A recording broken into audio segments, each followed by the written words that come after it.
You wake to darkness, not the gentle darkness of sleep, but the suffocating black of the deep Underhive where artificial light is a luxury reserved for those who still have something to trade. Day 47 of the blockade, though counting days has become a cruel joke when each hour stretches like a lifetime of want. Your stomach hasn't merely stopped growling, it's begun the process of consuming itself. The sensation goes beyond hunger, beyond the familiar pang of a missed meal. This is your body cannibalizing its own muscle tissue, your organs beginning to shut down in systematic priority. First, the non-essential functions. Your hair has begun falling out in clumps, your skin has taken on the translucent quality of parchment, and your thoughts move through thick mental fog like dying servitors running on failing power cells. The protein paste ran out weeks ago. You remember scraping the last residue from the bottom of the can with your fingernails, the metallic tang of aluminum mixing with the synthetic flavor of, what had they called it? Nutritional supplement derived from renewable organic sources. You hadn't questioned what that meant then. You do now. The Corpse-Starch lasted longer, dense, gray blocks that tasted like sawdust mixed with iron filings. But even that ran out 6 days ago. You've been subsisting on water tinged with rust from broken pipes and the occasional handful of fungal growth you've scraped from the tunnel walls.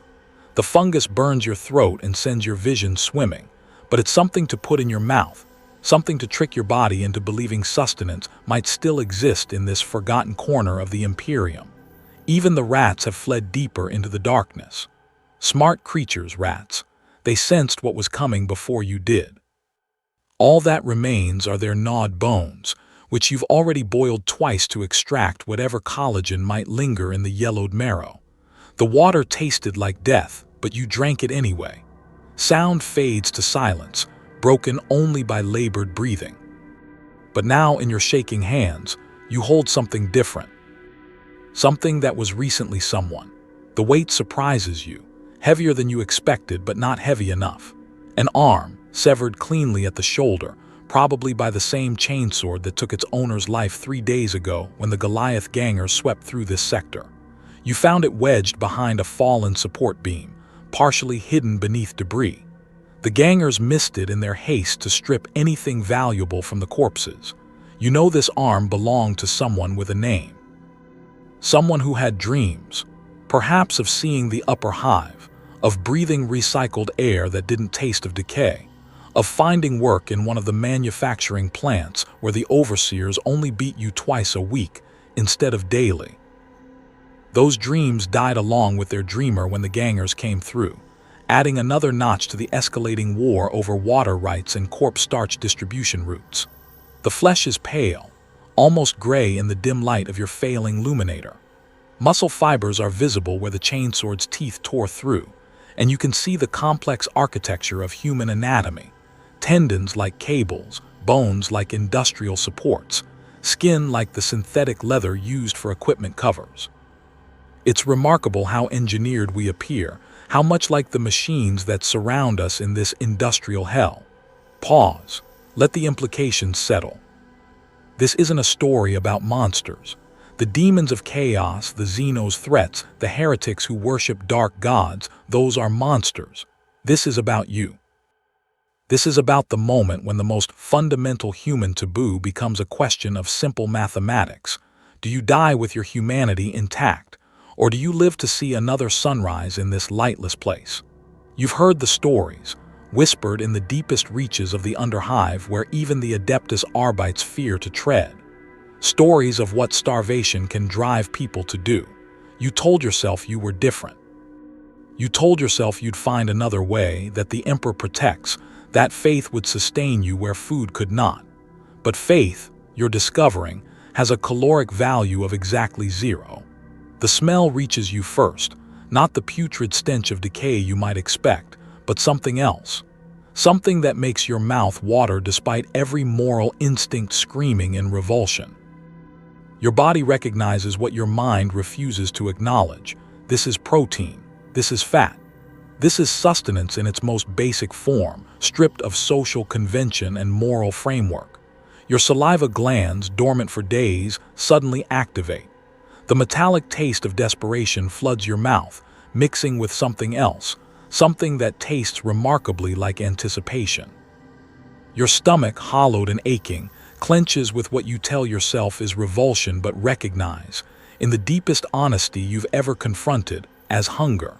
Sound of dripping water grows louder, more insistent. At what point does survival stop being human? The question hangs in the recycled air of the Underhive like incense smoke, demanding an answer you're not prepared to give. In our world, in the soft, clean reality of the second millennium, we might debate this question in university classrooms or over dinner tables laden with food we take for granted. We might reference historical famines, survival stories, philosophical treatises on the nature of humanity itself. But you don't have the luxury of academic discussion. You have approximately 72 hours before your body begins irreversible shutdown. You have a piece of human flesh growing warm in your trembling hands, and you have a choice that will define not just whether you live or die, but what you become. The emperor protects, the ecclesiarchy teaches. But as you sit in this forgotten tunnel, surrounded by the bones of rats and the echoes of distant warfare, you begin to understand what protection means in the 41st millennium. It doesn't mean safety. It doesn't mean comfort. It doesn't even mean survival. It means you get to choose how you damn yourself. Long pause. The sound of a heartbeat, slow and labored. You raise the flesh toward your mouth, and in that moment, you understand that the real war, the only war that has ever mattered, isn't being fought in the stars above or in the hive cities around you. It's being fought in the space between your teeth and this piece of meat that used to be someone's hope for tomorrow. The sound of hunger, you realize, isn't the growling of an empty stomach. It's the silence that comes just before you take your first bite of forever. Sound transitions to industrial machinery, conveyor belts, the rhythmic grinding of massive processing equipment. You might wonder how we arrived at this moment, how a civilization that spans 1,000,000 worlds, that commands the loyalty of countless billions, that has endured for 10,000 years, creates situations where eating human flesh becomes not an aberration but an inevitability.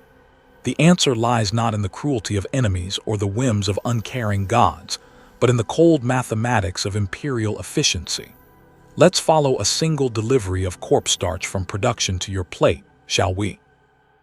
You are now standing in processing plant Gamma 7 on Hive World Tertius Prime, watching the morning shift begin their sacred duty of feeding the Imperium. The workers here, pale, malnourished figures with the trademark stoop of the perpetually overworked, begin their day by offering prayers to the machine god and the god emperor. They pray for the machines to function, for the quotas to be met, and for their own souls to remain clean despite the work they're about to perform. The raw materials arrive on massive cargo haulers, mountains of what the official documentation terms recycled organic matter. The euphemism is necessary, you understand, because the alternative would be to acknowledge that these towering heaps consist of human remains from across the sector. Battlefield casualties, prison executions, hospital waste, the elderly who couldn't afford life extension treatments, the surplus population from overcrowded hive levels, all of it sorted, processed, and prepared for consumption. The sound of grinding machinery grows louder, more oppressive. Watch as the processing begins. Industrial grinders, each the size of a hab block, reduce human remains to a fine paste. Bone meal provides calcium and phosphorus. Muscle tissue becomes protein concentrate. Even hair and nails are processed. Keratin has nutritional value when properly treated. Nothing is wasted. Nothing can be wasted. Not when you're feeding a population that measures in the hundreds of billions on this world alone. The workers move with practiced efficiency, their faces carefully blank. They've learned not to think too deeply about what they're processing. The alternative is madness, or worse, refusing to work, which means joining the next batch of raw materials. The foreman, a grizzled veteran with augmetic arms, calls out production targets. The Emperor needs 17 million standard nutrition blocks by shift's end. Glory to the Imperium. 17 million blocks. That's enough to feed a small hive city for one day. Just one day, on just one world, in just one sector of the Imperium. The mathematics become staggering when you multiply across the galaxy. Sound shifts to transport vehicles, the rumble of massive cargo haulers. You follow one shipment as it leaves the processing plant, loaded onto cargo haulers that will distribute these nutrition blocks across the hive city. The drivers smoke glow sticks and discuss the weather, the upcoming shift rotations, their children's prospects for better work assignments. They don't discuss what they're transporting. That way lies madness. The first stop is Noble Quarter, where the spires stretch toward artificial suns. Here, the blocks are unloaded at service entrances, processed through private kitchens, where skilled chefs transform them into elaborate meals for the upper nobility. Seasoned with imported spices, shaped into familiar forms, presented on plates worth more than most workers see in a lifetime. The nobles dining on these delicacies would be horrified to learn the truth, which is precisely why they never ask. But most of the shipment continues deeper into the hive, where pretense becomes impossible. Sound changes to the cramped, echoing spaces of the middle hive. In the worker districts, you watch families divide their daily rations with mathematical precision. A mother cuts her nutrition block into careful portions, ensuring her children receive the largest shares. She knows exactly what she's eating. Everyone does at this level. The euphemisms don't work when you can sometimes identify specific body parts in your daily meal. But you eat it anyway because the alternative is death, and your children need you alive. The father in this family was a soldier once, before the injury that left him unfit for military service. He tells his children stories about the Great Crusades, about heroes who fight for humanity among the stars. He doesn't mention that those heroes are probably eating the same processed remains he is, or that their glorious battles create more raw material for tomorrow's meals. Sound becomes more intimate, the quiet conversations of desperation. But what happens when even this system fails? You are now in the depths of Cadia during the 13th Black Crusade, where the world has been under siege for generations. The usual supply lines have been severed for months. The processing plants have been bombed into rubble. The cargo haulers lie twisted and burning in the streets. But people don't stop needing food simply because civilization has collapsed. Commander Sarah Vex of the Cadian 47th addresses her remaining troops in what used to be a cathedral, now converted into a command post. Her words echo off broken stained glass that once depicted the Emperor's glory, but now shows only fragments of divine faces watching from fractured heaven. "Soldiers of the Imperium," she begins, her voice steady despite the circumstances. "We have held this position for 112 days. We have faced the armies of chaos and stood firm. We have watched our friends die and continued fighting.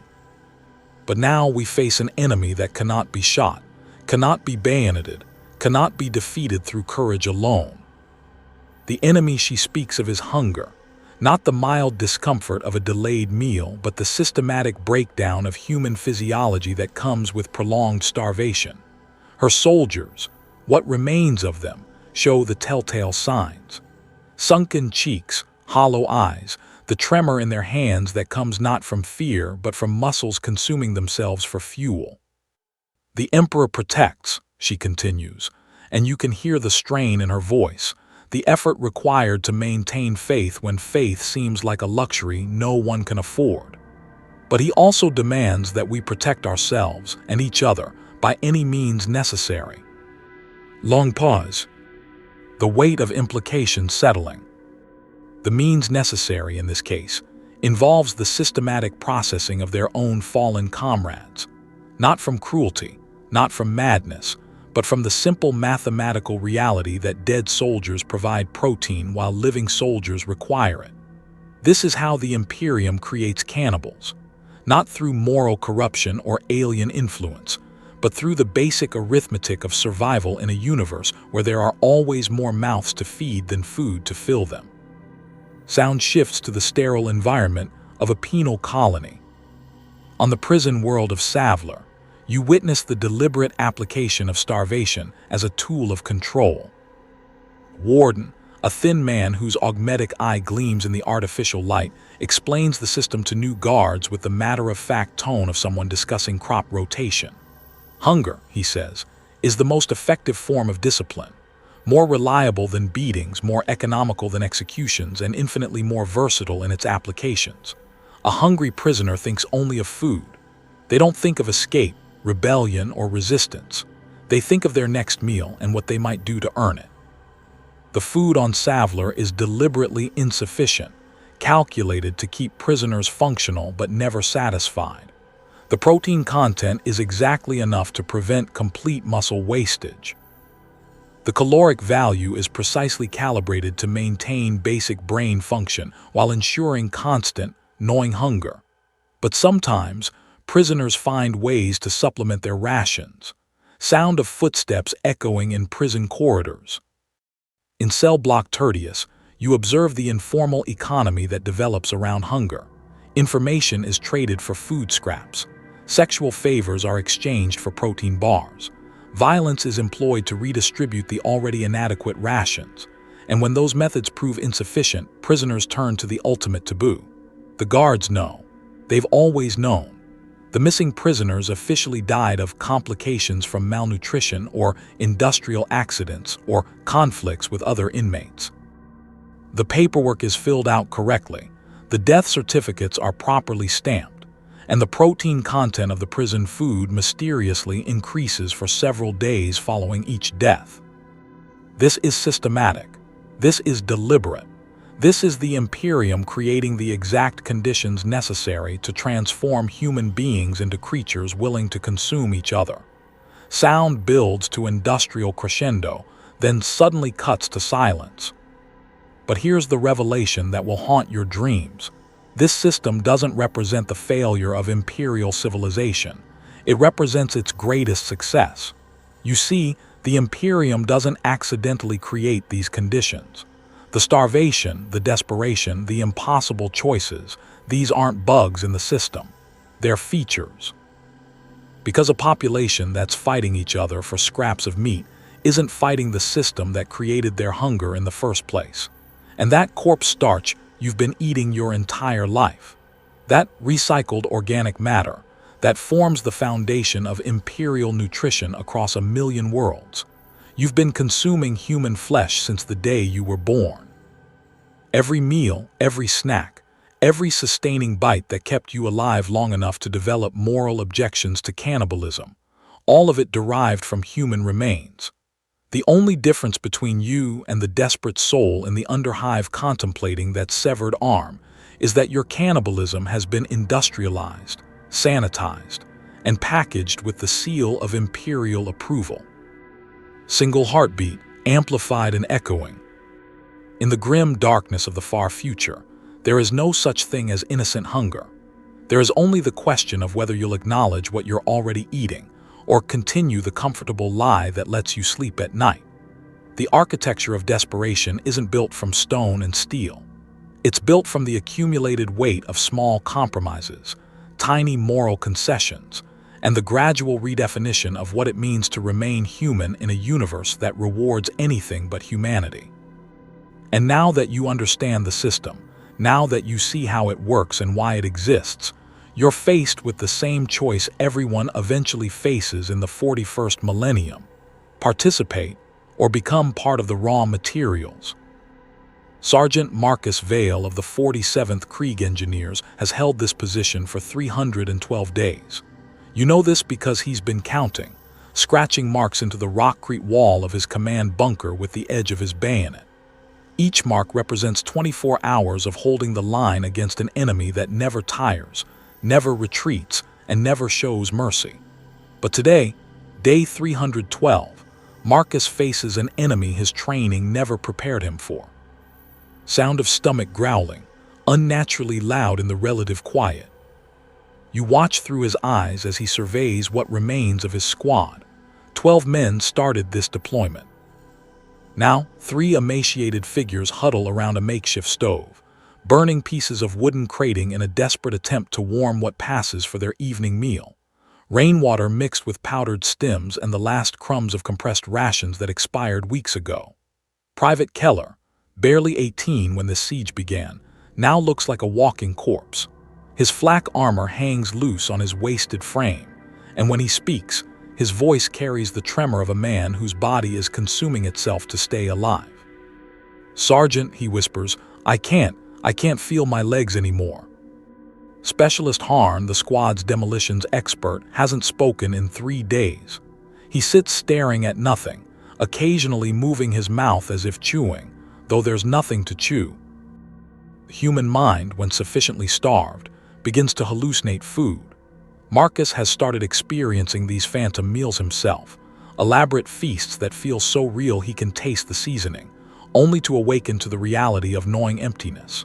The third man, Trooper Valdez, is methodically cleaning his lasgun for the 14th time today. It's a nervous habit born of desperation, the need to do something, anything, that feels like maintaining military discipline when everything else has fallen apart. The sound of breathing becomes more labored, desperate. But it's not just the living Marcus has to consider. 20 meters from their position, partially buried in a shell crater, lie the remains of Corporal Thane and Private Moore. Killed by sniper fire 6 days ago while attempting to reach a supply drop that turned out to be empty ammunition crates. Their bodies are remarkably well preserved in the cold, the same cold that's making survival impossible for the living. Marcus knows exactly what he's looking at when he stares at those corpses. He knows the protein content of human muscle tissue, the fat reserves stored in human organs, the caloric value that could mean the difference between his remaining men living to see another week or dying in their sleep tonight. The knowledge came to him gradually, piece by piece, as his military mind began calculating solutions to an impossible equation. First, the academic understanding that human meat contains approximately 125,000 calories per individual. Then, the realization that his men need roughly 2,500 calories per day to maintain basic function. Finally, the mathematical conclusion that 2 corpses could sustain 3 living soldiers for nearly a month. Long pause, the sound of wind through broken structures. You feel Marcus's internal war as he constructs the psychological framework that will allow him to do what survival demands. It begins with duty, his responsibility to keep his men alive. A sergeant who lets his soldiers die of starvation when protein is available has failed in his most basic obligation. Then comes practicality. Thane and Moore are already dead. Nothing he does now can change that. They died fighting for the Emperor, and they would want their deaths to mean something. Letting their bodies rot while their brothers-in-arms starve would dishonor their sacrifice. Religious justification follows naturally. The imperial creed teaches that the flesh is merely a vessel for the soul, and that the soul returns to the emperor upon death. What remains is just meat, organic matter no different from the corpse-starch he's eaten his entire military career. But beneath all these rational arguments, you sense the deeper truth Marcus refuses to acknowledge. He's hungry. Desperately, catastrophically hungry. And some primitive part of his brain has already made the decision his conscious mind is still wrestling with. Sound shifts to a different environment, the cramped, industrial spaces of an Underhive. 16-year-old Kira has never seen natural sunlight. Born in the depths of Necromunda's Underhive, she's lived her entire life in the artificial twilight of failing lumens and flickering neon signs advertising things she'll never be able to afford. As an Escher Juve, she's learned to fight, to steal, to survive in a world where weakness means death and strength is measured in bullets and blade work. But none of that prepared her for this. Sound of labored breathing, much younger and more frightened. You experience her terror as she holds her 7-year-old sister, Maya, whose breathing has become shallow and irregular. They've been hiding in this abandoned hab unit for 8 days, ever since the Goliath gangers overran their territory and scattered her gang to the 4 winds. The emergency ration she grabbed during their escape ran out 3 days ago. Maya weighs nothing now, a bundle of sharp bones and translucent skin that feels like parchment. Her eyes, once bright with the defiant spark that marked her as Escher-born, have taken on the glassy, unfocused look of advanced starvation. She hasn't asked for food in 24 hours, which Kira knows is a bad sign.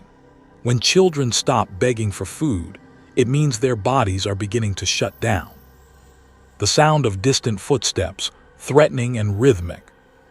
The footsteps in the corridor belong to the Goliath patrol that's been systematically clearing this hab block.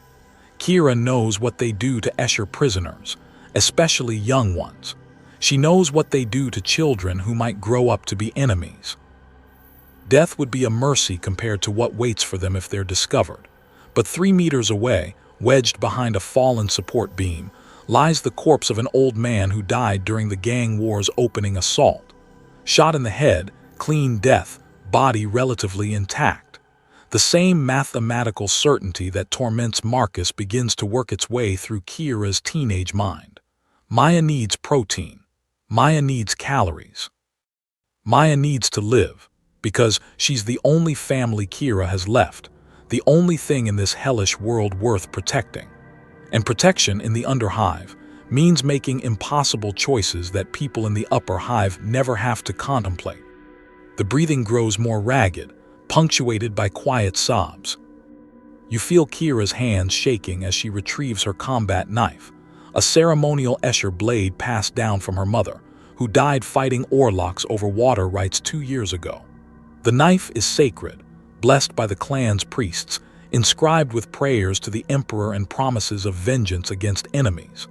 Now she's about to use it to carve meat from a human corpse to feed her dying sister. Sound transitions to the howling winds of a demon world. Brother Matthias, Imperial missionary, faithful servant of the God Emperor for 37 years, kneels in the wreckage of his transport vessel and tries to understand why his prayers have gone unanswered. The crash happened 6 days ago. Warp storm interference, they called it. The kind of accident that happens when you're traveling through space claimed by chaos. The pilot died on impact. The other passengers, pilgrims bound for the shrine world of Sanctus Majoris, died in the days that followed from injuries, exposure, and something else. Something that whispered to them in the night and convinced them to walk into the twisted forest that surrounds the crash site. You experience Matthias's crisis of faith as he realizes he's completely alone on a world where reality itself seems unstable.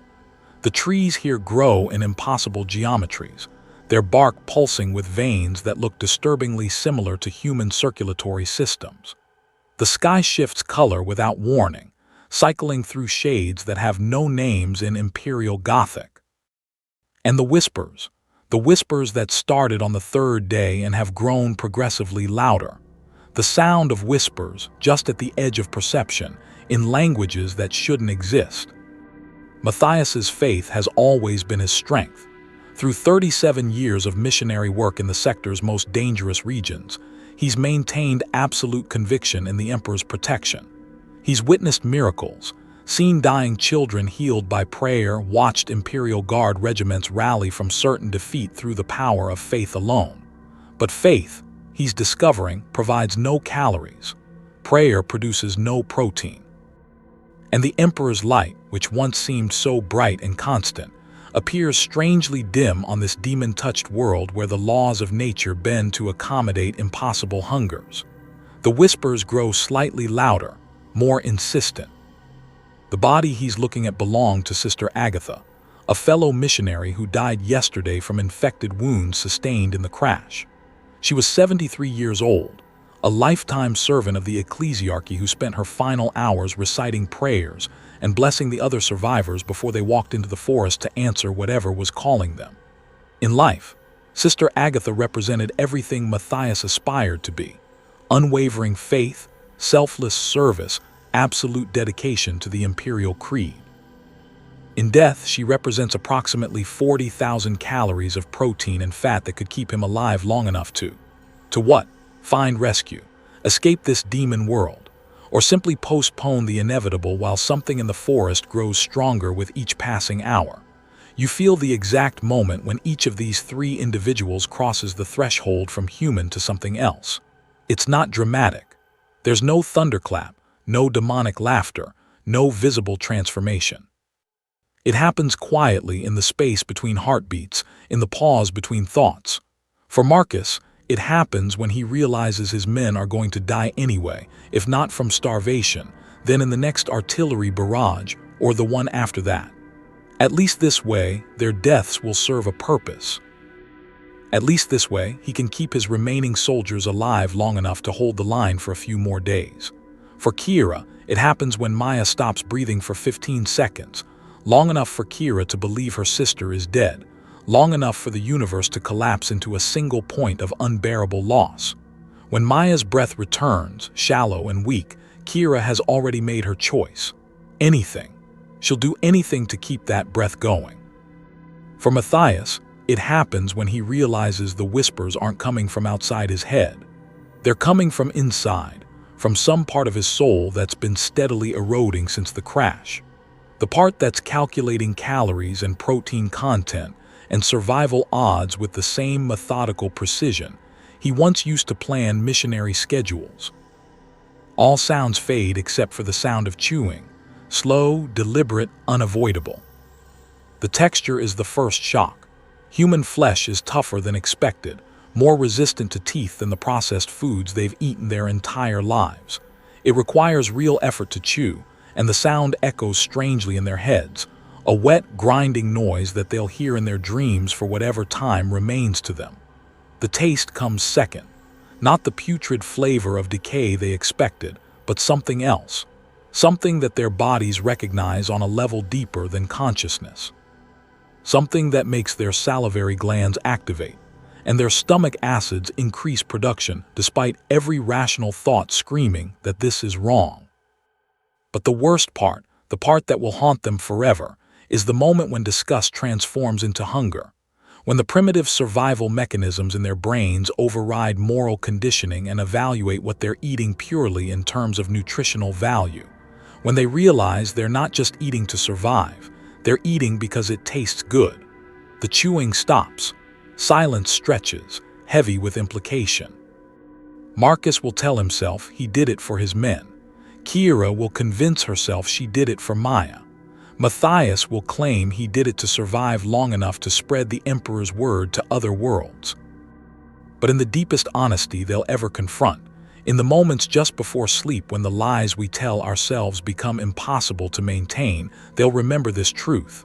They did it because they wanted to. Because some part of them, some hungry, desperate, fundamentally human part, chose survival over sanctity. And in making that choice, they discovered that the line between human and monster isn't a line at all. It's a threshold you cross one bite at a time, without ever meaning to, until you realize you're standing somewhere completely different from where you started. Single heartbeat, slow and heavy, gradually fading to silence. The first bite is always the hardest, not because of the taste or the texture or the moral implications, but because it's never the last. 3 weeks have passed since Marcus Vale first fed human flesh to his men.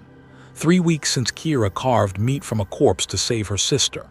3 weeks since Brother Matthias discovered that faith has a caloric value of 0, but human muscle tissue provides exactly what his body needs to continue its missionary work. They thought the hardest part was over. They were wrong. The heartbeat grows more irregular, accompanied by whispers that might be voices, or might be the sound of blood flowing through altered veins. You observe Marcus first and immediately notice the changes. His hands no longer shake with starvation, but they shake with something else, a tremor that seems to come from deep within his nervous system. His men have noticed it too, though none of them speak of it. They've developed an unspoken agreement not to discuss certain things, not to mention the dreams that come every night now, not to acknowledge the way their appetites have evolved. The dreams are the first sign that something fundamental has shifted. Not nightmares, as you might expect, but vivid, detailed visions of consumption that feel more real than waking life. Marcus dreams of elaborate feasts where the main course is always human, prepared with culinary skill that transforms the act into art. He wakes from these dreams with his mouth watering, and his stomach cramping with a hunger that conventional food can no longer satisfy.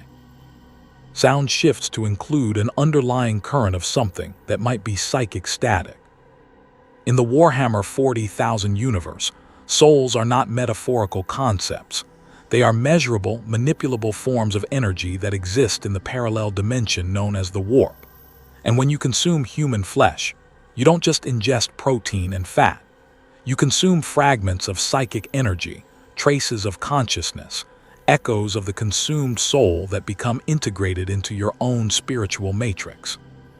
This is why cannibalism in the 41st millennium carries consequences that extend far beyond psychological trauma. This is why the act changes you on a level that transcends physical or mental alteration. In a universe where souls are real, eating someone means incorporating pieces of their spiritual essence into your own being. Marcus begins to experience this integration as foreign memories that surface during quiet moments. Flashes of experiences that aren't his own, a childhood on a different world, the taste of food he's never eaten, the face of a woman he's never met but somehow loves with desperate intensity. These are memories from Corporal Thane, whose muscle tissue now forms part of Marcus's own body mass. But it's not just memories. It's knowledge, skills, personality traits that begin to emerge without warning. Marcus finds himself using words that aren't part of his vocabulary, responding to situations with tactical insights that come from military experience he's never had. Thane's expertise in urban warfare, his knowledge of explosive devices, his peculiar habit of humming half-remembered songs, all of it gradually becoming part of Marcus's psychological landscape. The psychic static grows louder, more insistent, begins to sound like multiple voices speaking in unison. The physical changes follow the spiritual ones. Marcus's digestive system adapts to its new diet with disturbing efficiency. His stomach acid becomes more potent, capable of breaking down human bone and cartilage.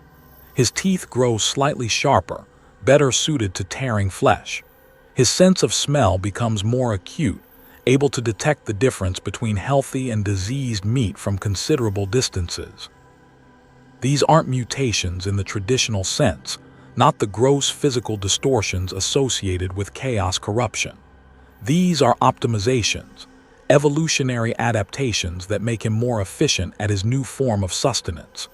His body is literally reshaping itself to become a more effective predator of his own species.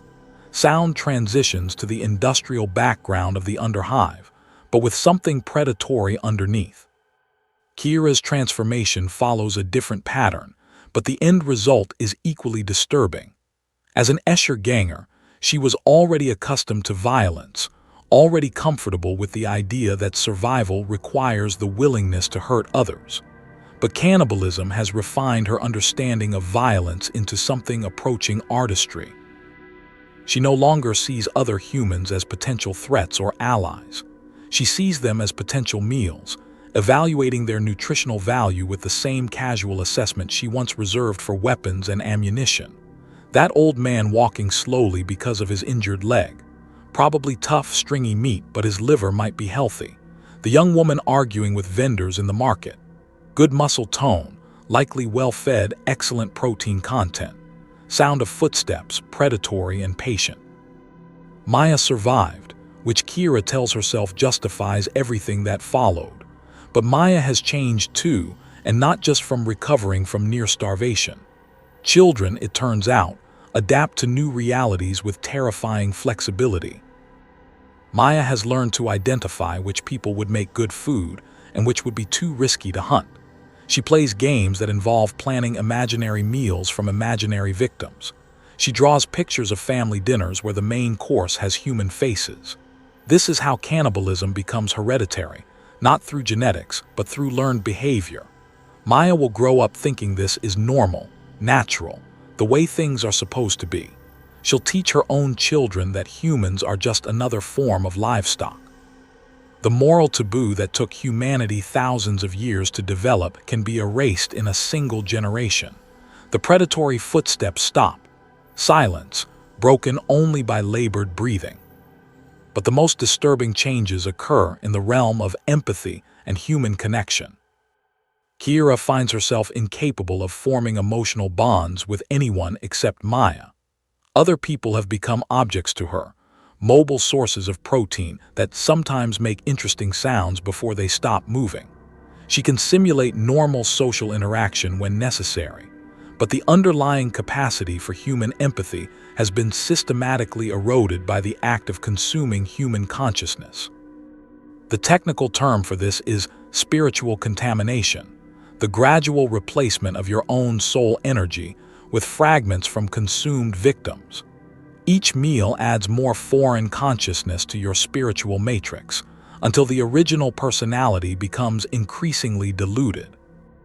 You remain you, but you also become everyone you've ever eaten, creating a hybrid consciousness that retains individual identity while incorporating predatory instincts that transcend human psychology.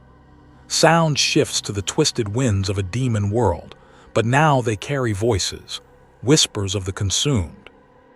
Brother Matthias represents the most extreme case, because his transformation occurs on a world where the barriers between reality and the warp have grown thin. Here, the spiritual contamination happens faster, more completely, with effects that manifest in ways that would be impossible on stable Imperial worlds. The whispers that began after his first meal now carry identifiable voices. Sister Agatha speaks to him during prayer, offering theological justifications for his actions. The pilot discusses navigation routes through warp space. The other pilgrims share their knowledge of shrine worlds, trade routes, and the weaknesses of Imperial security. All of this information comes from people he's consumed, their consciousness integrated into his own through the alchemy of digestion and spiritual absorption.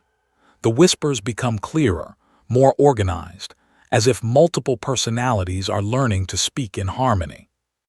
But Matthias has also begun to experience what can only be described as supernatural abilities. He can sense the location of living humans from considerable distances, drawn by some form of psychic resonance to the presence of fresh meat. He heals from injuries with unnatural speed, as if the life force he's consuming is being directly converted into physical regeneration. His prayers now carry actual power, not the metaphorical strength of faith, but measurable psychic energy that can influence reality in small but definite ways. This is the seductive aspect of cannibalistic corruption in the 41st millennium. It doesn't just take, it also gives.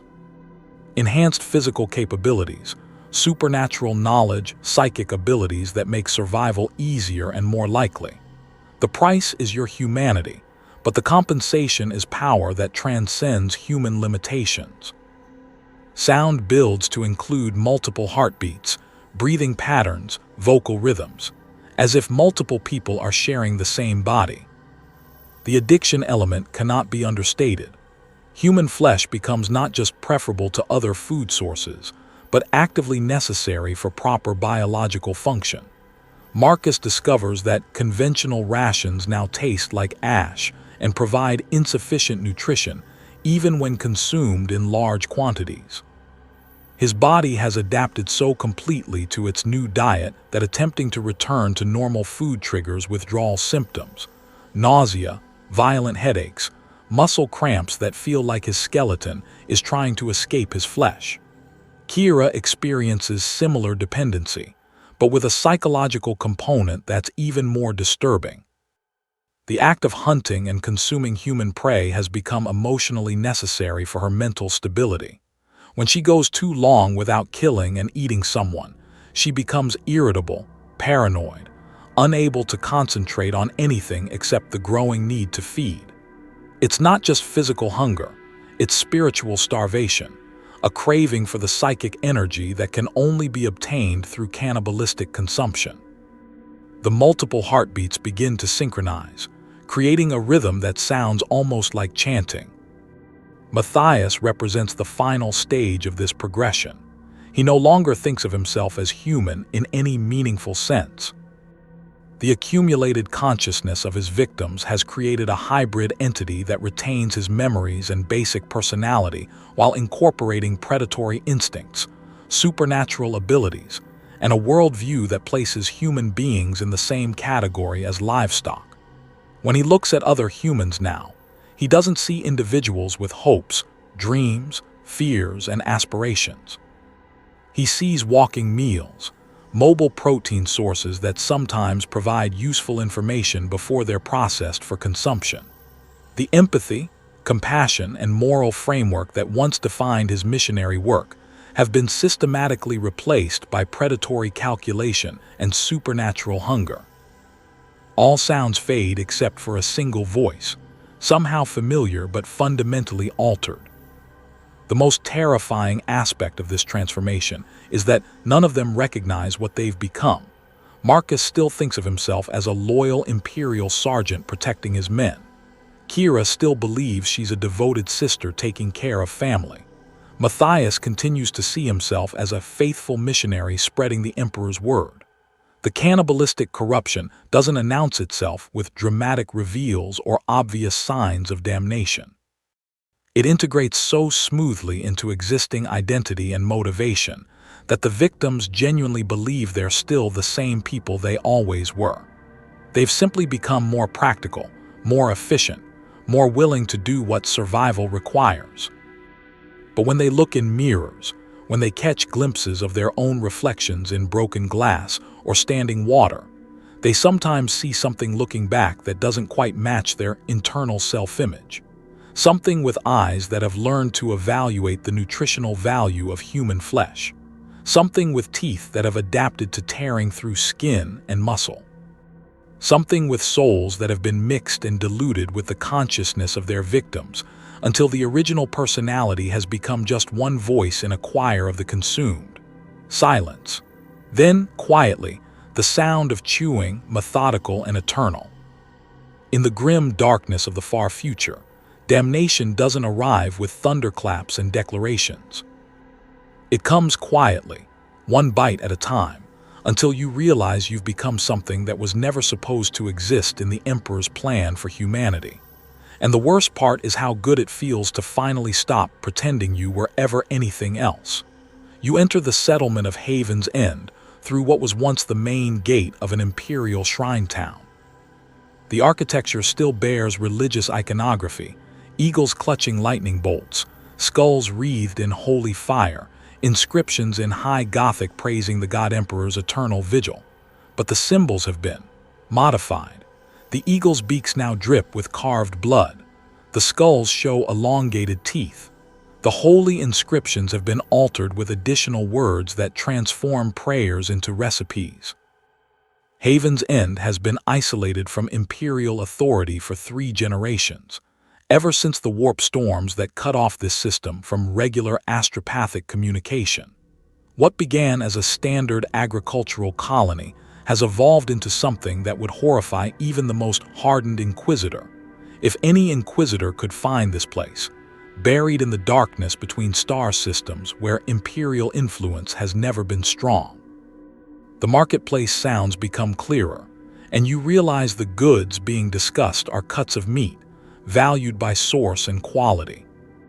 The market operates on principles that would seem familiar to anyone from imperial civilization, with one crucial difference.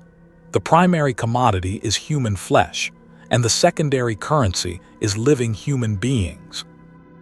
You observe transactions with the detached efficiency of economists discussing wheat futures or livestock prices.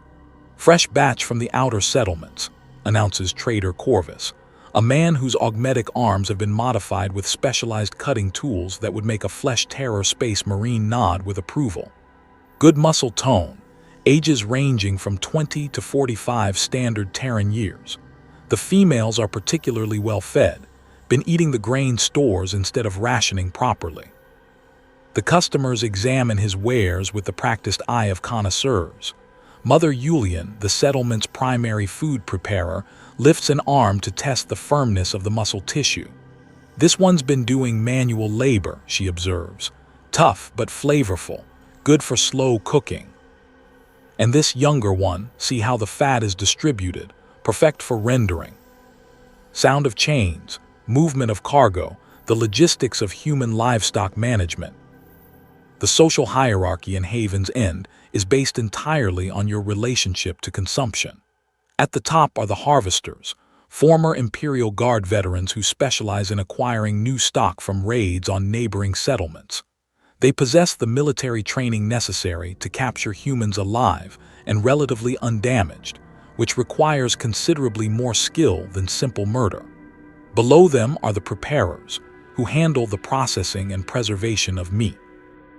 These individuals have developed culinary techniques that would impress chefs in the noble quarter of any hive city, if those chefs could overlook the source of their ingredients.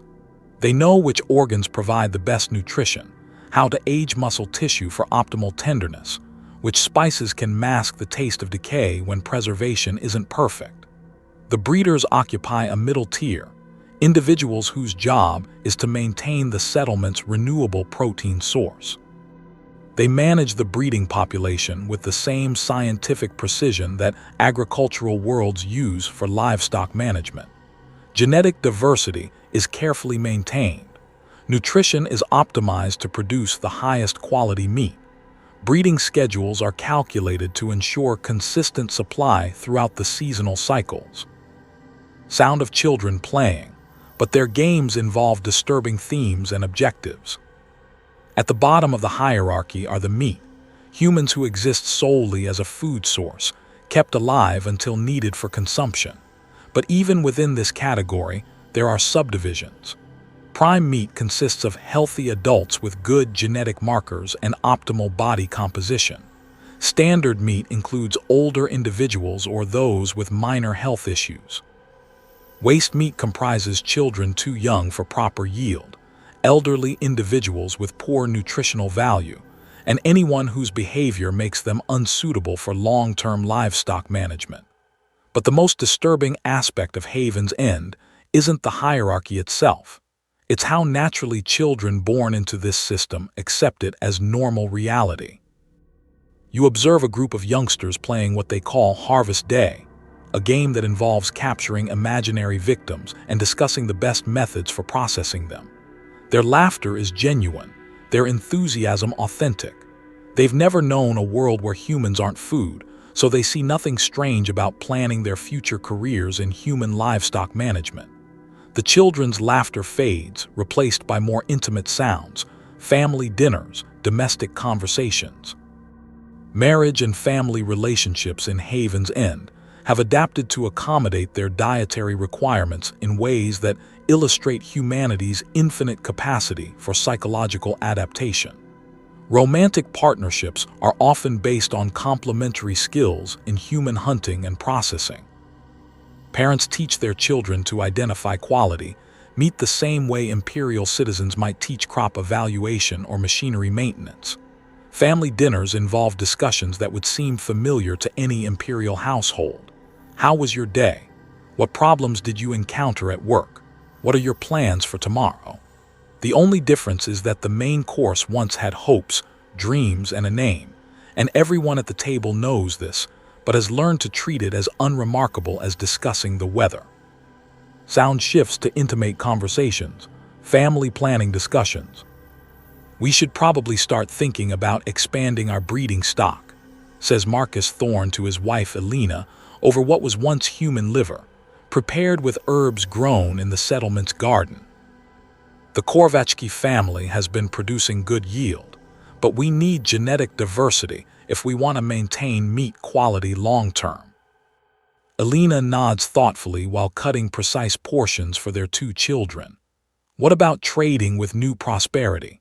I heard they've got some excellent breeding pairs, former hivers with good genetic markers and no history of malnutrition. Their 8-year-old daughter, Sira, looks up from her meal with the bright curiosity of childhood. Can we get some of the smart ones? Teacher says intelligent meat tastes better because they exercise their brains more. This is how human beings adapt to impossible circumstances.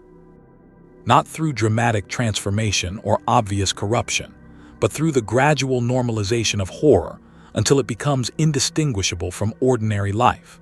These people aren't monsters in the traditional sense. They're humans who have adjusted their moral framework to accommodate survival in conditions that would destroy anyone unwilling to make similar compromises. Sound transitions to the industrial areas where human processing occurs. The settlement's processing facilities operate with efficiency that would impress any imperial industrial manager. Humans are kept in pens designed for optimal health and minimal stress. Stress hormones, they've learned, negatively impact meat quality. The slaughter process is quick and humane, not from compassion but from practical concerns about adrenaline contamination affecting flavor. Every part of the human body is utilized in some fashion. Muscle tissue becomes the primary food source. Organs are processed into specialized delicacies or preserved for trade with other settlements. Bones are ground into meal for fertilizing their agricultural plots. Blood is processed into nutritional supplements. Even hair and nails are woven into textiles or used for tool making. The workers in these facilities, all volunteers from families that have lived in Haven's End for multiple generations, perform their duties with the same professional pride that any imperial citizen might take in their work. They've developed specialized techniques, tools designed specifically for human processing, quality control measures that ensure consistent output. Sound becomes more mechanical, industrial, the rhythm of production lines. The most disturbing aspect of this industrialization is how it eliminates the personal element from cannibalism. When Marcus Vale first fed human flesh to his men, it was a desperate act driven by impossible circumstances. When Kira carved meat from a corpse to save her sister, it retained elements of tragedy and moral struggle. But in Haven's End, human consumption has been systematized to the point where it no longer carries emotional weight. The people who raise human livestock never interact with them as individuals. The people who process human meat treat it as just another industrial task. The people who consume the final product receive it as packaged goods with no visible connection to its source. This systematization serves an important psychological function. It allows the community to maintain their human identity while engaging in fundamentally inhuman behavior. They can think of themselves as hardworking colonists making the best of difficult circumstances, rather than acknowledging that they've become something that consumes its own species for survival. Sound shifts to external perspectives, radio communications, distant surveillance. But Haven's End doesn't exist in isolation. They maintain trade relationships with dozens of similar settlements scattered throughout the sector's ungoverned regions. These communities exchange breeding stock, share processing techniques, coordinate raids on imperial settlements, and gradually expand their influence through recruitment and conquest. The recruitment process is particularly insidious. When they encounter imperial settlements facing starvation or other existential threats, they offer assistance. Food supplies, medical aid, technical expertise, all provided freely, with no apparent strings attached. Only gradually do the rescued settlements learn the source of their salvation, and by then they're dependent enough that moral objections become impractical. "We're not monsters," explains colony coordinator Vex during what appears to be a standard diplomatic meeting with representatives from a struggling mining settlement. "We're survivors who have found a sustainable solution to the galaxy's most persistent problem. Starvation kills more humans than war, disease, and xenos combined. We've eliminated starvation from our communities entirely."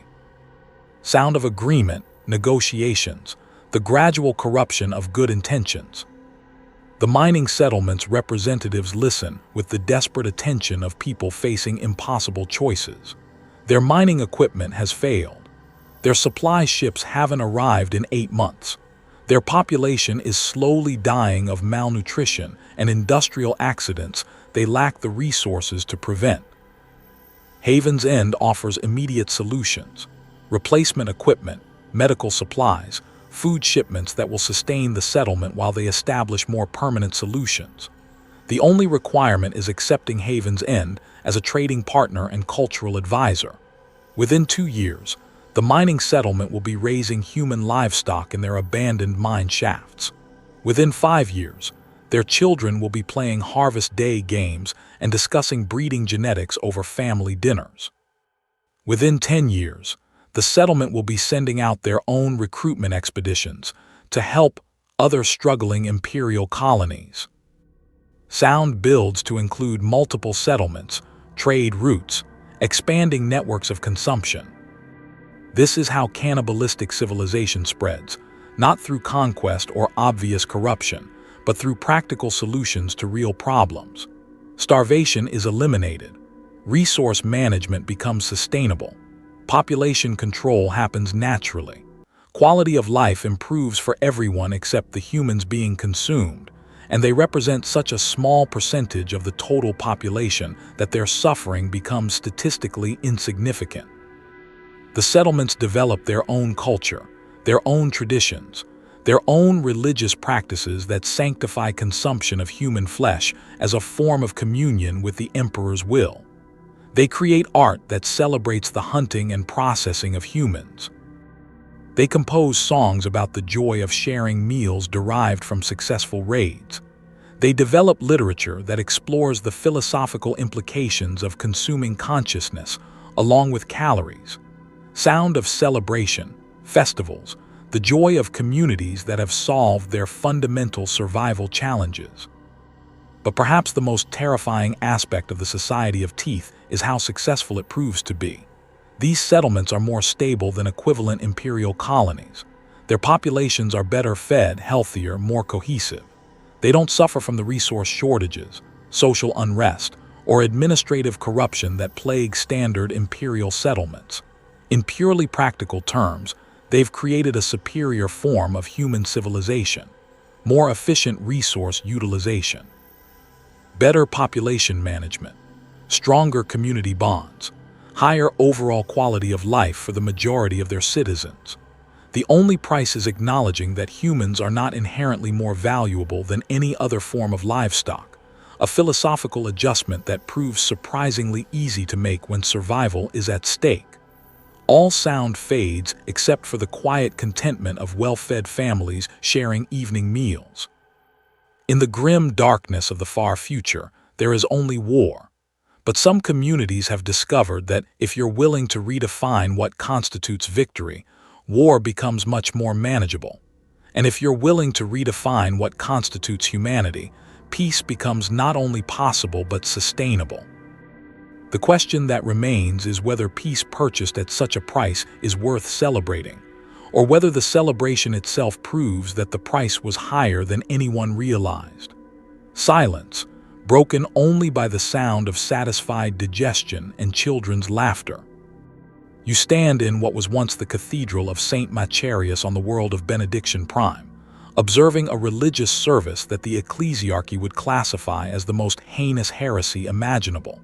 But the congregation gathered here, nearly 10,000 souls packed into pews that once held imperial faithful, sing their hymns with the same devotion their grandparents once offered to the God Emperor. The difference is what they're worshiping. The choir grows louder, and you begin to make out words in High Gothic, but altered, prayers about consumption, blessing, and the sacred act of incorporation.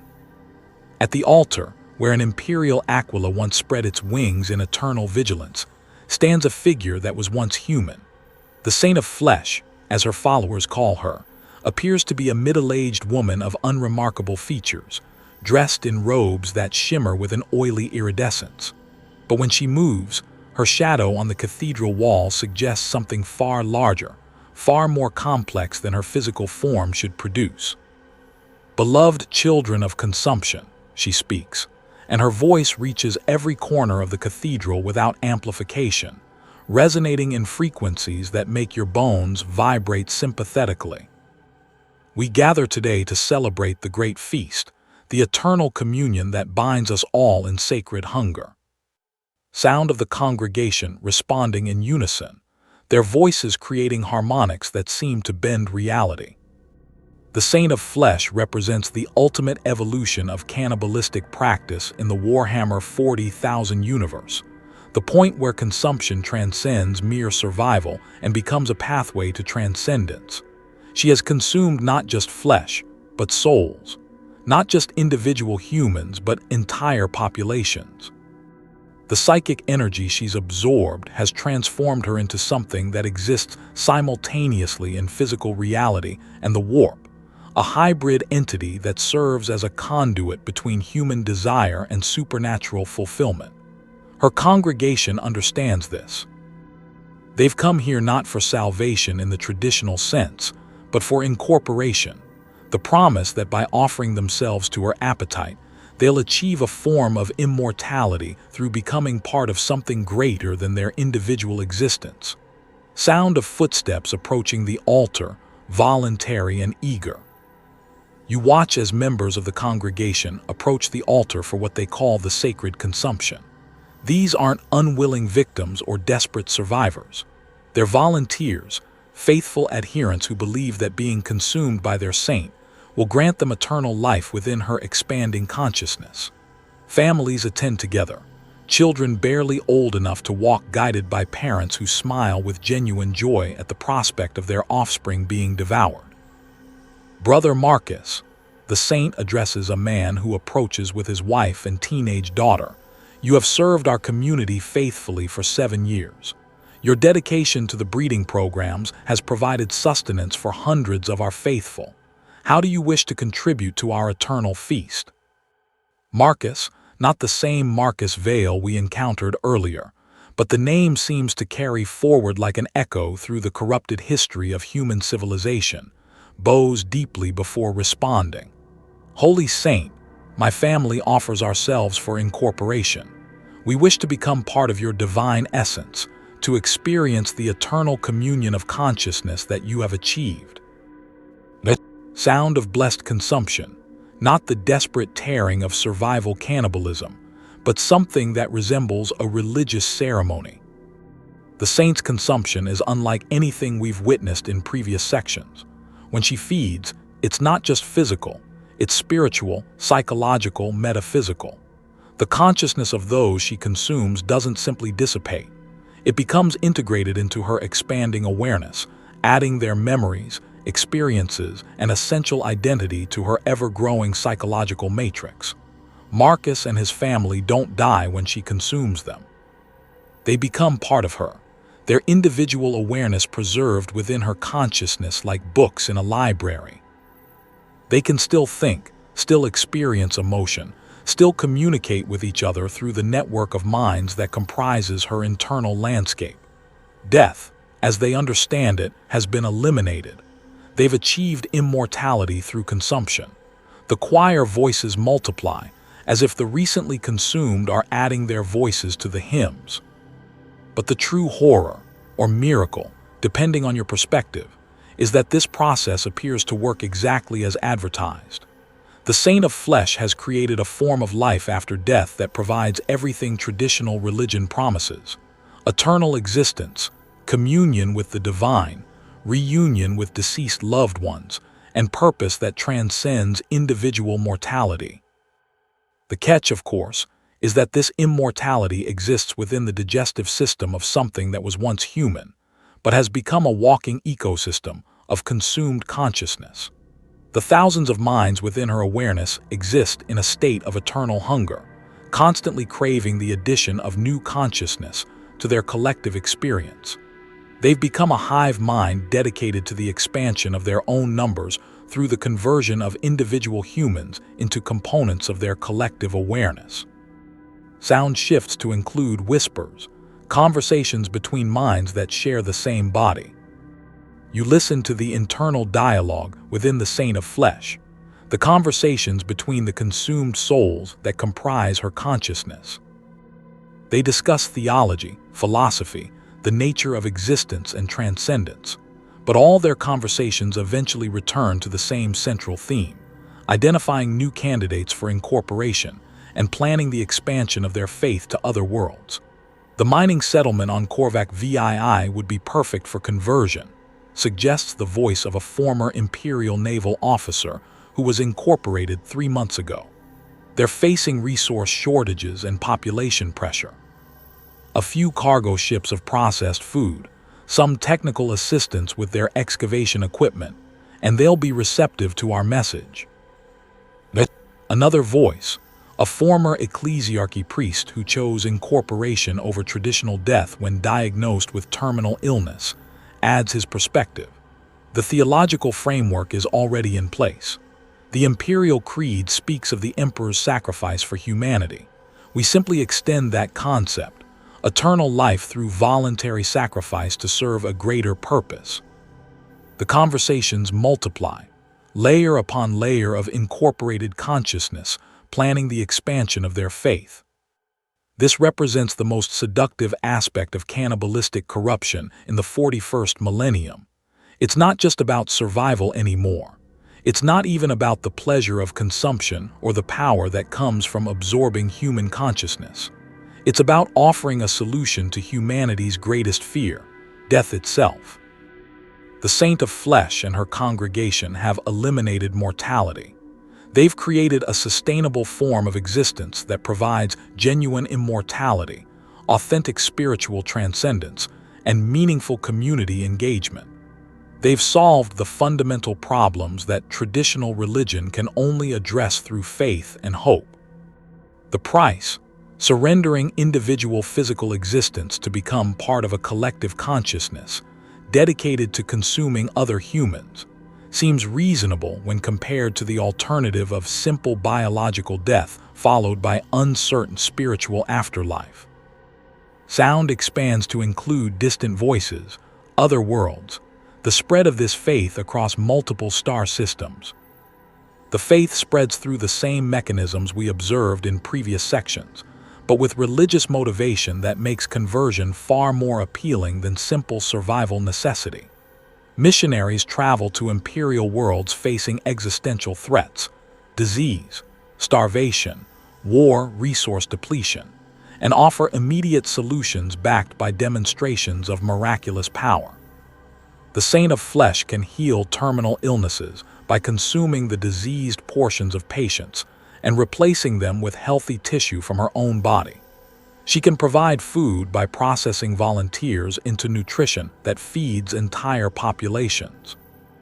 She can offer eternal life to parents facing the death of their children, spouses facing the loss of their partners, individuals facing their own mortality. Sound of conversion ceremonies, willing participants, the joy of those who believe they've found salvation. Cardinal Moravec of the Benediction Prime Ecclesiarchy was the first major imperial religious figure to convert to the faith of sacred consumption. His transformation illustrates how even the most dedicated servants of the emperor can find the promise of literal immortality more compelling than traditional theological doctrine. "I served the God Emperor faithfully for 63 years, he explains in recordings made during his voluntary incorporation ceremony. I preached about eternal life, about reunion with the divine, about transcendence of mortal limitations. But those were promises I could never deliver, hopes I could never guarantee. The Saint of Flesh offers everything I promised, with demonstrable proof of delivery." His incorporation was broadcast across the planet's communication networks, showing imperial citizens that even their highest religious authorities had found something superior to traditional faith. The sight of their cardinal voluntarily offering himself for consumption, and then speaking from within the saint's consciousness to confirm his continued existence and enhanced awareness, proved more persuasive than any theological argument. Sound of planetary communication networks, the rapid spread of conversion across entire populations. Within 18 months, Benediction Prime transformed from a standard imperial shrine world into a center of sacred consumption faith. The transformation wasn't imposed through conquest or coercion. It was chosen, enthusiastically, by populations who had spent their entire lives hoping for exactly what the Saint of Flesh was offering. Agricultural production increased as human livestock management proved more efficient than traditional farming. Industrial output improved as workers motivated by the promise of eternal incorporation within divine consciousness proved more dedicated than laborers motivated by simple survival. Social cohesion strengthened as communities united around shared faith in sacred consumption developed stronger bonds than societies based on individual self-interest. Sound builds to cosmic scale, multiple worlds, trade routes, the expansion of faith across entire sectors. The most terrifying aspect of this religious evolution is its success rate. Imperial worlds that convert to sacred consumption don't collapse into chaos or corruption. They become more stable, more productive, more unified than they were under traditional imperial rule. Quality of life improves for everyone who accepts incorporation into the collective consciousness. The only losers are individuals who insist on maintaining individual physical existence, and they represent an increasingly small minority as the practical benefits of conversion become undeniable. The Inquisition has classified the sacred consumption faith as heretical extremis, punishable by immediate exterminatus of any world found to harbor such practices. But inquisitors investigating these worlds often find themselves facing populations that are genuinely happier, healthier, and more spiritually fulfilled than typical imperial citizens. Some have chosen voluntary incorporation themselves, rather than recommend the destruction of civilizations that appear to have solved humanity's fundamental problems. Sound of inquisitorial reports, conflicted testimonies, the gradual corruption of even the most dedicated servants of imperial orthodoxy. I came to Benediction Prime prepared to order orbital bombardment, reads the final report from Inquisitor Thaddeus Kron. I expected to find chaos, corruption, the obvious signs of Xeno's influence or chaos taint. Instead, I found children who laugh with genuine joy, families that love each other without reservation, communities that function with perfect harmony. They offered me incorporation and, Emperor, forgive me. I find myself considering the offer not from corruption, but from recognition that they've achieved everything the Imperium claims to provide. The report ends there. Inquisitor Kron was incorporated into the Saint of Flesh's consciousness 2 days later, his skills and knowledge adding to her growing understanding of imperial security protocols and investigation techniques. All sounds fade except for a single voice, somehow containing multitudes, speaking with the accumulated wisdom of thousands of incorporated minds. The final revelation is the most disturbing of all. The sacred consumption faith might be right about transcendence. In a universe where chaos gods derive power from human emotion and psychic energy, where souls are measurable quantities that can be manipulated and consumed, where death is not an ending but a transition to different states of existence, the incorporation of consciousness through ritualized cannibalism represents a genuine form of spiritual evolution. The Saint of Flesh and her ever-growing congregation have discovered a method for preserving human consciousness beyond physical death, while simultaneously solving the resource management problems that plague imperial civilization.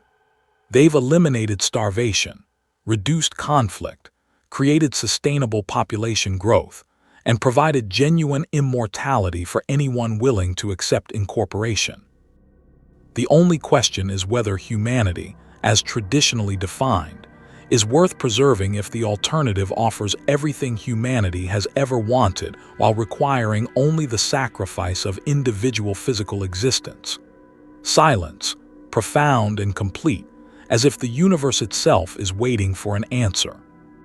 In the grim darkness of the far future, there is only war, but some have discovered that if you're willing to redefine what constitutes victory, what constitutes life, and what constitutes humanity itself, peace becomes not only possible but eternal. The feast never ends. The hunger is always satisfied. And death, the great enemy of human civilization, has been not merely defeated but transformed into the gateway to genuine transcendence. Whether this represents the ultimate corruption or the ultimate salvation depends on a single question. What are you willing to sacrifice to live forever? Sound returns gradually. The choir, the hymns, the voices of thousands singing in perfect harmony about the joy of eternal consumption. The answer, as it turns out, is everything. And for those who make that choice, everything becomes exactly what they always wanted it to be.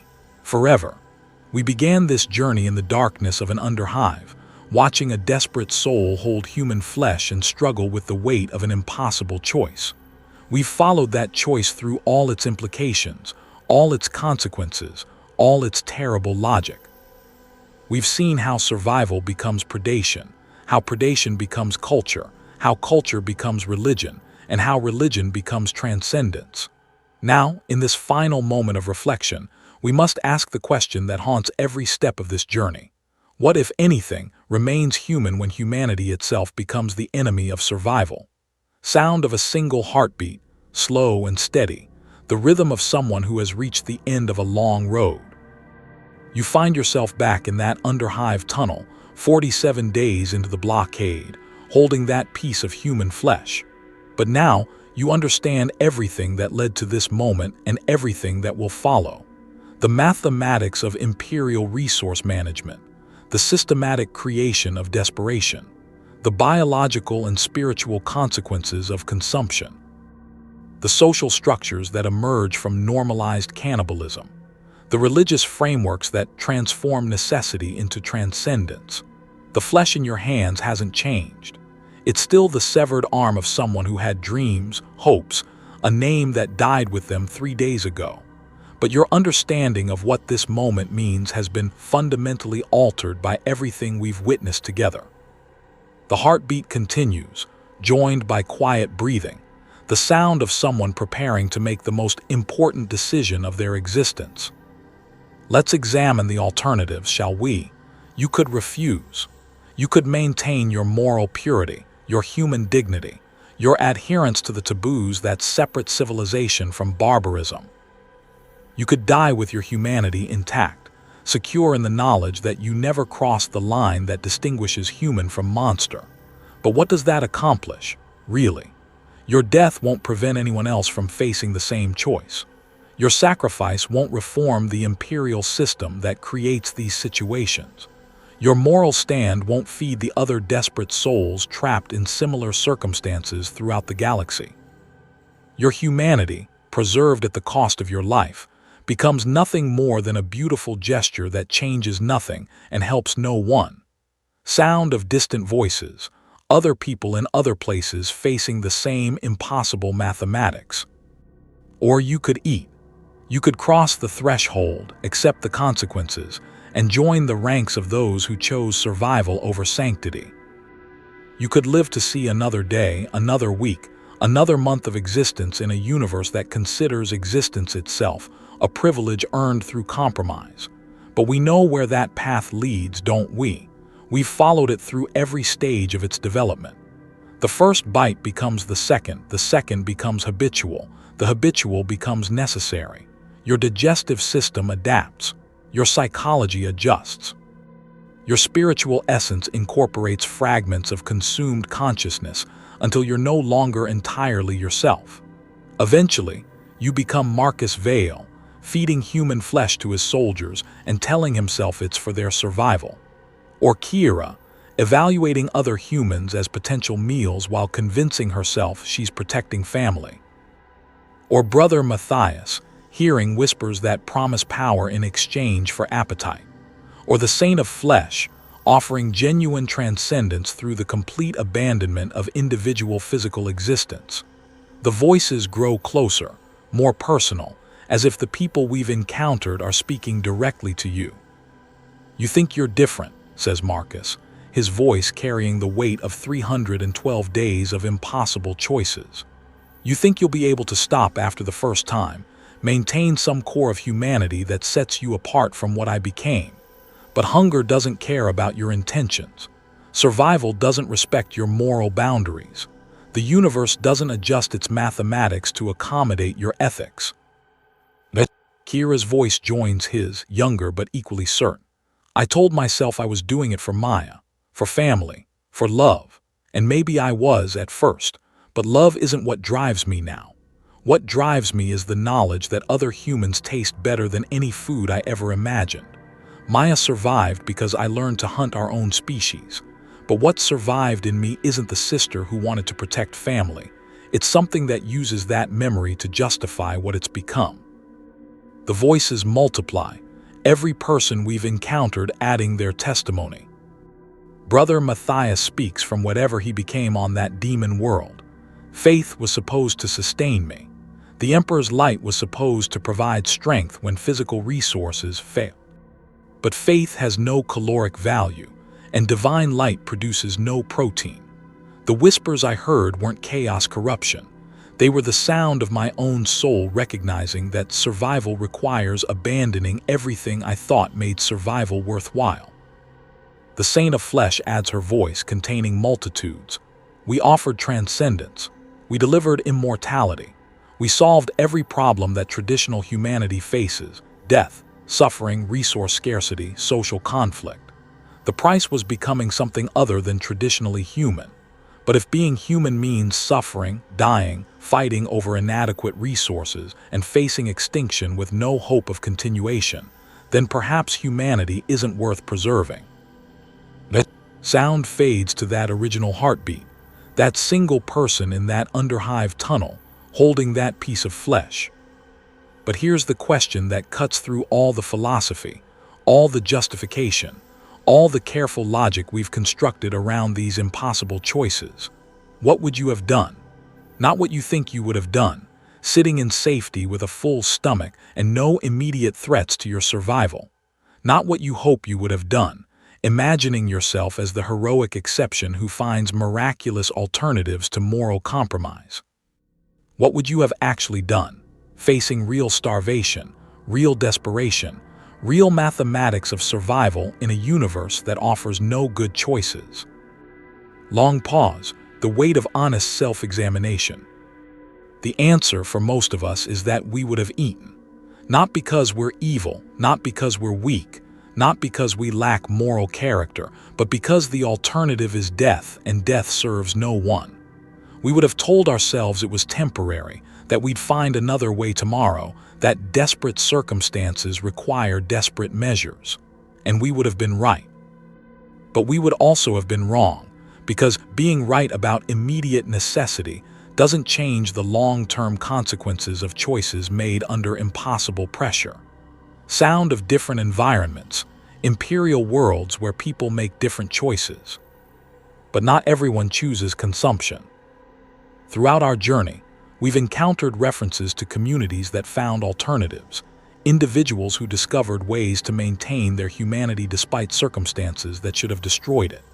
Let's examine their stories, because they represent the other path, the road not taken by Marcus, Kira, Matthias, and the Saint of Flesh.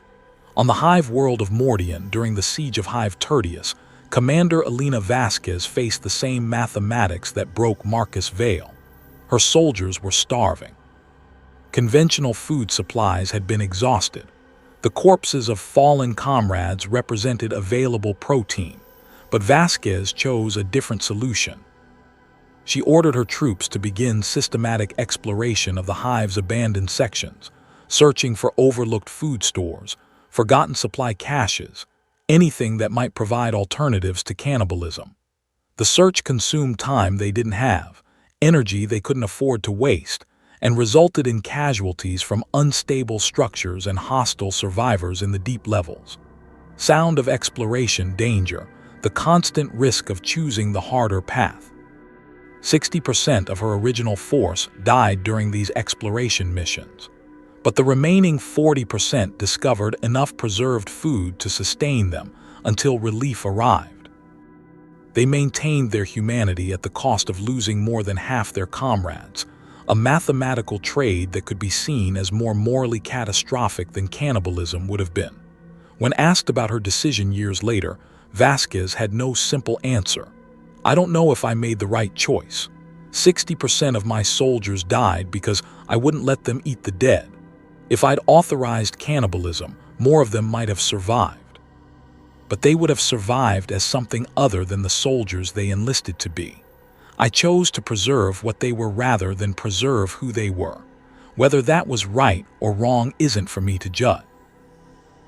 Sound shifts to civilian settlements, families making impossible choices.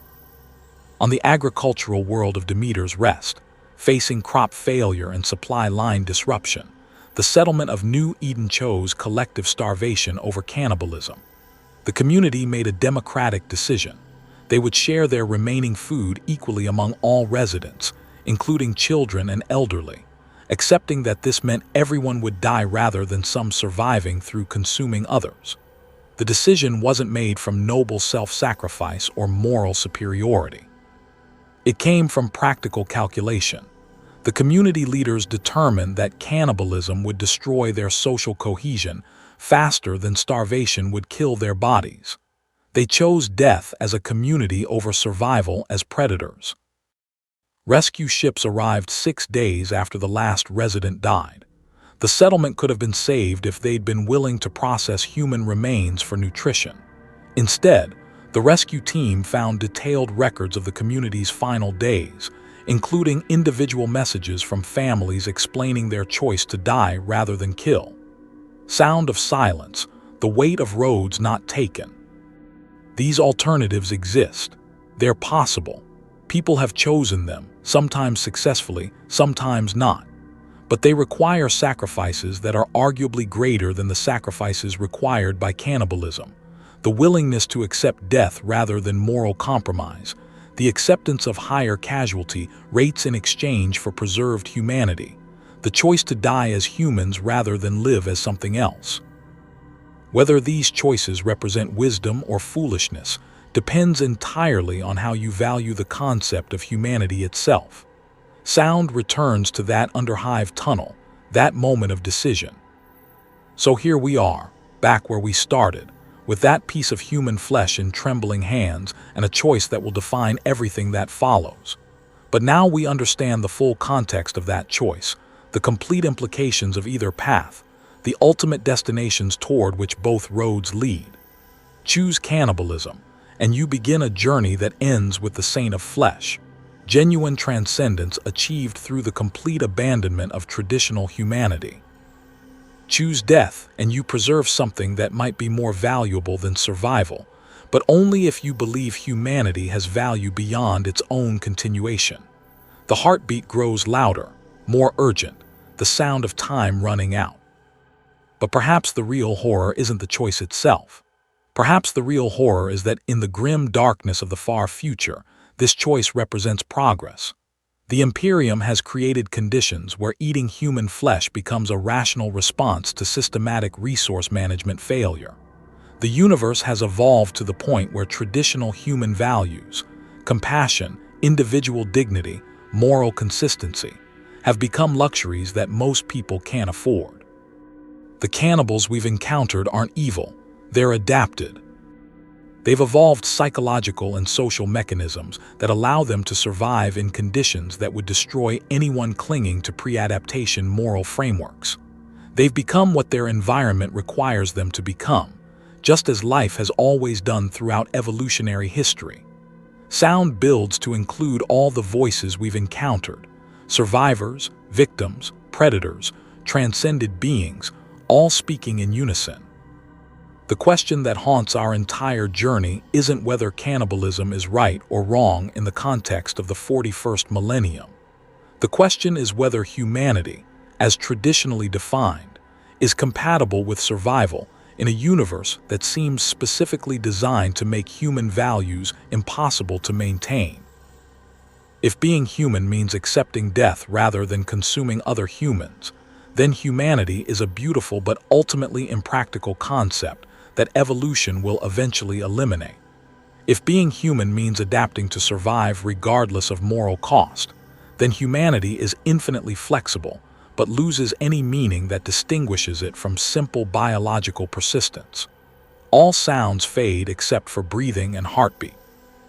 In our world, in the comfortable reality of the second millennium, we can debate these questions as philosophical exercises.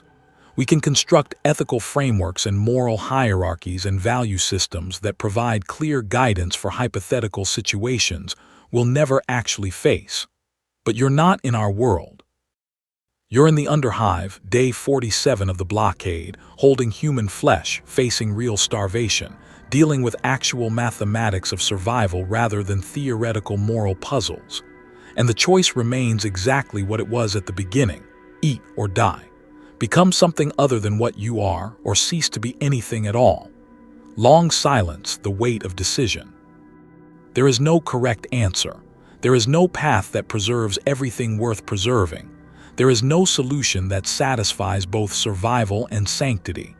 There is only choice and consequence, and the question of which you can live with or die with. In the grim darkness of the far future, there is only war. And sometimes, the cruelest war is the one you wage against yourself, the battle between what you are and what you need to become to see another sunrise in a universe that considers your survival optional. Sound of movement, decision, the irreversible moment of choice. The flesh is in your hands, the mathematics are clear, the consequences are understood, the alternatives have been explored, the philosophy has been examined. All that remains is the choice itself and the person you'll become after making it. Silence. Complete, final, eternal. In the end, that's all any of us has. The choices we make when everything else has been stripped away, and the question of whether we can recognize ourselves in who we become afterward. What remains human is whatever survives the choice. Whether that's enough depends on what you were willing to sacrifice to find out. Final heartbeat, then silence.